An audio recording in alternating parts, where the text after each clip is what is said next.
There are moments in history when silence becomes heavier than chains.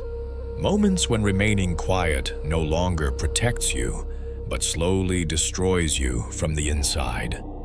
Inside Pharaoh's palace, such a moment arrived without warning, hidden beneath gold walls and towering pillars, masked by ceremony and fear. It was a moment when a single sentence, spoken in the wrong place, could erase a man from existence without record, without burial, without memory. Not whispered among the slaves, not shouted in the streets, but spoken inside the throne room itself, where decisions were final and where lives ended before the echo of a command faded. The man seated on the throne was not merely a king. He was a tyrant who claimed divinity. He told his people openly, repeatedly, without hesitation, "I am your Lord, the Most High." And anyone who dared question that claim did not live long enough to regret it. Yet inside this palace, surrounded by soldiers trained to kill without mercy, one man would eventually stand and speak words so dangerous that they would crack the illusion Pharaoh had built around himself. The Qur'an tells us his story briefly, but when you slow down and feel its weight, you realize this is not a minor story. It is one of the most terrifying tests of faith ever recorded. A believer, a secret believer, a man who hid his faith for years, not out of weakness, but out of wisdom, until silence itself became betrayal. This is the story of the believing man from the family of Pharaoh. And by the end of it, you will be forced to confront a question that reaches beyond history and into your own life. If you were standing where he stood, knowing the cost, would you have spoken the truth, or would you have chosen safety? وقال رجل مؤمن من آل فرعون يكتم إيمانه أتقتلون رجلا أن يقول ربي الله وقد جاءكم بالبينات من ربكم وإن يك كاذبا فعليه كذبه وإن يك صادقا يصبكم بعض الذي يعدكم إن الله لا يهدي من هو مسرف كذاب. Egypt in that era was a land of contradictions. To the outside world, it appeared invincible. Rivers flowed endlessly, nourishing fields where other lands knew only dust. Cities rose with architecture so precise it seemed eternal. Temples and monuments stood tall, designed to convince humanity that Pharaoh's power could never fall. Traders, ambassadors, and visitors saw wealth, order, and control. But beneath that beauty lay a reality soaked in fear. Justice bowed before authority. Mercy was considered weakness. Obedience was survival. Children were slaughtered because Pharaoh feared a prophecy spoken among the oppressed. Mothers watched soldiers drag their sons away in the darkness, knowing resistance meant death. Families vanished without explanation, without trial, without mercy. Truth did not matter. Loyalty did. Pharaoh ruled not just bodies, but minds. He taught the people to fear him more than they feared Allah. And when fear replaces faith, tyranny no longer needs chains. Pharaoh did not see himself as a ruler accountable to anything higher. He claimed ownership over the land, the people, and even destiny itself. He surrounded himself with advisors who echoed his arrogance, priests who justified his lies, and generals who enforced his will with brutal precision. His palace was not merely a residence, it was a symbol. Vast halls carved with scenes of conquest, ceilings painted with images placing Pharaoh among the gods, gold, stone, and firelight arranged to remind everyone who entered that they stood before a living deity. But behind the splendor was decay. Every corridor hid a secret. Every chamber carried whispers of injustice. And within this palace, closer to Pharaoh than most men could ever dream of being, lived someone who saw everything clearly.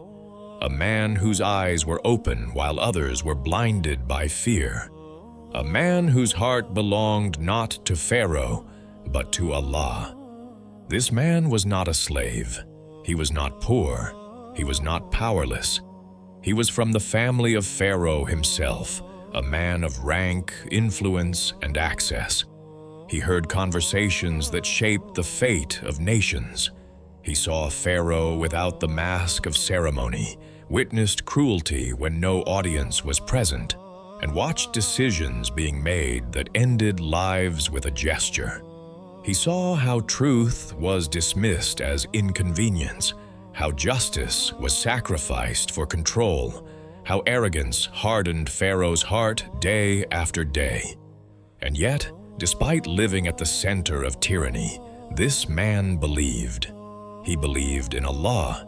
He believed in the message of Musa alayhi salam. The Qur'an describes him with deliberate precision, a believing man from the family of Pharaoh who concealed his faith. His belief was not emotional or shallow. It was firm, reasoned, and deeply rooted. But he hid it because he understood power. He knew that truth spoken too early. Inside tyranny is crushed before it can protect anyone. So he waited, he observed, he endured. He listened as Musa alayhi salam came with signs that shook the foundations of Egypt's illusion. He watched the staff transform into a serpent. He saw trained magicians fall into prostration the moment they recognized truth. He watched Pharaoh's heart harden instead of soften, arrogance replacing humility, denial replacing reflection.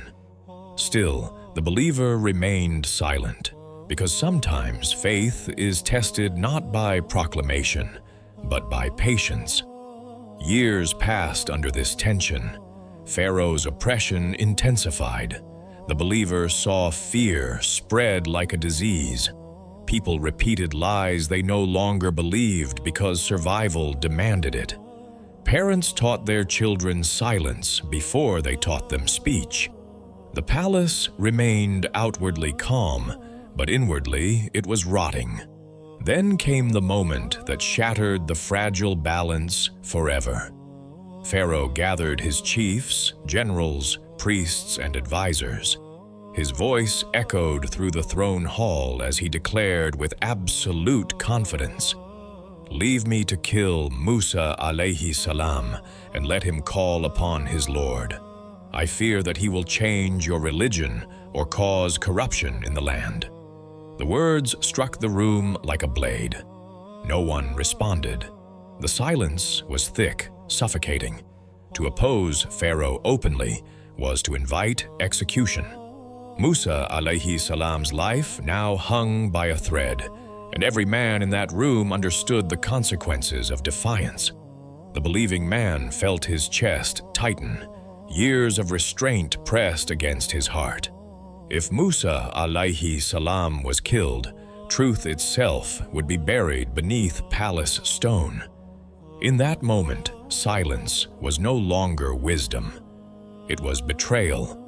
And so, surrounded by men whose loyalty was built on fear, with death standing close, the believer stood. He did not raise his voice. He did not insult Pharaoh. He spoke with control, with clarity, with reason. Will you kill a man simply because he says, "My Lord is Allah," when he has come to you with clear proofs from your Lord? The hall froze. Eyes turned toward him. Advisors exchanged uneasy glances. Pharaoh listened. The believer continued, dismantling arrogance not with anger, but with logic. He reminded them that if Musa alayhi salam was lying, his lie would fall back upon him. But if he was truthful, then some of what he warned them about would surely come to pass. He spoke of nations destroyed before, of people who mocked their messengers until punishment overtook them suddenly. He reminded them that Allah does not desire injustice for His servants. Each sentence pushed him closer to death, yet his voice did not tremble. Pharaoh responded with arrogance, claiming authority, wisdom, and righteousness. But the believer pressed on. He warned them of a day when power would evaporate, when status would collapse, when armies would fail, and when no one would protect them from Allah's decree. He exposed the great lie at the heart of tyranny, that control equals safety. He spoke of the fleeting nature of this world and the permanence of the hereafter. He reminded them that whoever does evil will only be repaid with its like, but whoever does righteousness, whether male or female, while believing, will enter paradise and be provided without measure. His words cut through generations of propaganda in a single moment. Pharaoh saw the danger immediately, not just in the words themselves, but in what they awakened inside others. This man had done what armies could not do. He had cracked the illusion. The Qur'an does not dwell on what followed in detail. It says something far greater. Allah protected him from the evil of what they plotted. Whether Allah saved him in this world or raised him through martyrdom, Pharaoh failed. Musa alayhi salam lived. Truth survived. And Pharaoh himself would soon stand powerless before the sea, drowning beneath the arrogance that once made him claim divinity. This story is not distant history. It is a mirror. How many people today believe, yet hide their faith to protect comfort, careers, reputation, or relationships? How many know the truth, but remain silent because speaking it would cost too much? The believer in Pharaoh's palace teaches us that faith is not always loud, but there comes a moment when silence becomes betrayal, when truth must be spoken, regardless of the price. He did not lead an army. He did not perform miracles. He stood when standing was most dangerous, and Allah preserved his courage forever in the Qur'an. One man, one voice, one moment of courage, and Allah changed the course of history. The believer did not rule Egypt, but he defeated tyranny with faith. And in the next episode, we leave palaces and kings and enter the unseen, to a story that shook the heavens and the earth themselves. The trust, al-amana, that the mountains refused to carry. These stories were not revealed to entertain us, but to awaken us. May Allah make us among those who speak truth when it matters most. Ameen.